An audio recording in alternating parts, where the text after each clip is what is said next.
Let me ask you a question. Who would you be if no one ever told you who to be?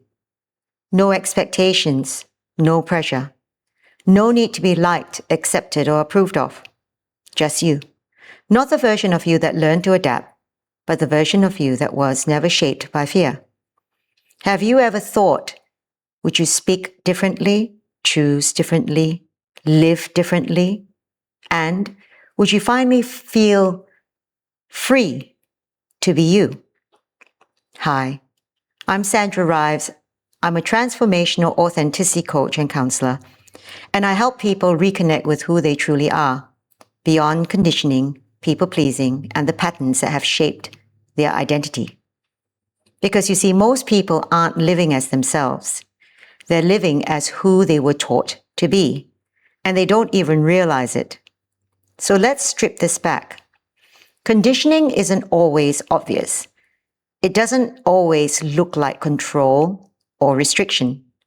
Sometimes it looks like being praised for being easy, being valued for being helpful, being liked for being agreeable, being accepted for not causing problems.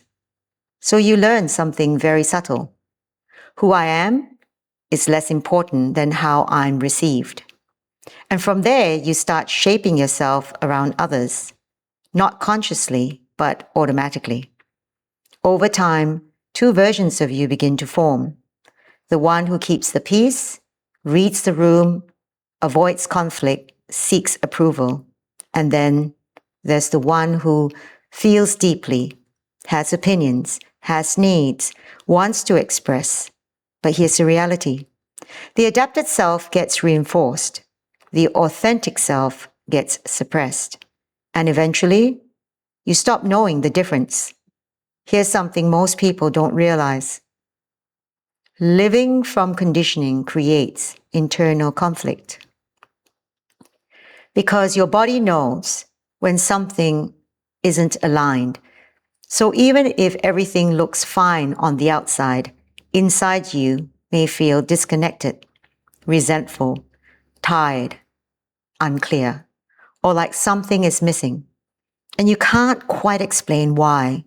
That's not random. That's misalignment. It's what happens when life is built around who you had to be instead of who you actually are.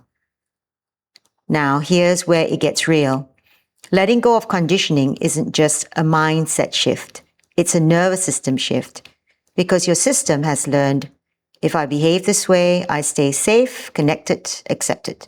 So when you start doing things differently, like speaking up, setting boundaries, saying no, and expressing your truth, your body doesn't go, well done. It goes, this feels risky. And that's why people go back to old patterns, not because they're weak, but because their system is protecting them. So let's come back to the question, who would you be without your conditioning? You wouldn't suddenly become a different person. You would become a truer version of yourself. Someone who doesn't over-explain their decisions, doesn't shrink to make others comfortable, doesn't say yes when they mean no, doesn't carry responsibility for everyone else. And you know what?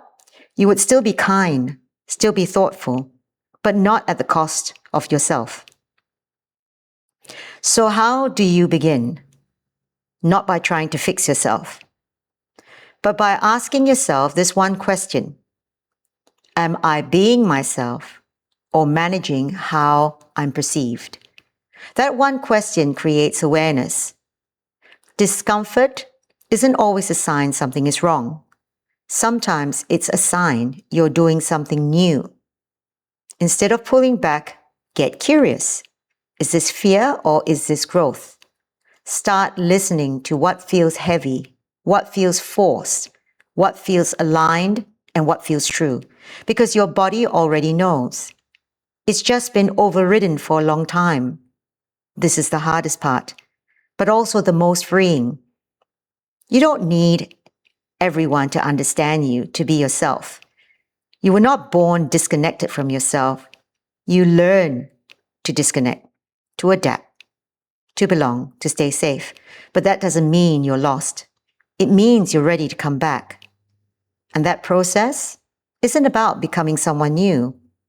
It's about removing what was never truly you. Now, if this is you, if you've spent years living as who you needed to be, and you're starting to realize you don't fully know yourself anymore, then this is the work I do. I work with people, especially women, who are ready to reconnect with who they truly are, not just intellectually, but emotionally and neurologically, because this isn't just about awareness. It's about rewiring the patterns that kept you stuck in old identities. And yes, it does require investment, time, energy, commitment. But the real question is, what is it costing you to stay where you are? To keep performing, to keep second guessing, to keep feeling disconnected from yourself. There is a version of you that feels clear, grounded, and fully expressed. And you don't get there by waiting. You get there by doing the work. So, if this is you, I invite you to consider working with me directly. Otherwise, please continue to watch my videos and like, subscribe, and share this with someone who needs to hear it. And in the comments, let me know. Who do you think you would be without your conditioning? And remember, authenticity is always welcome here.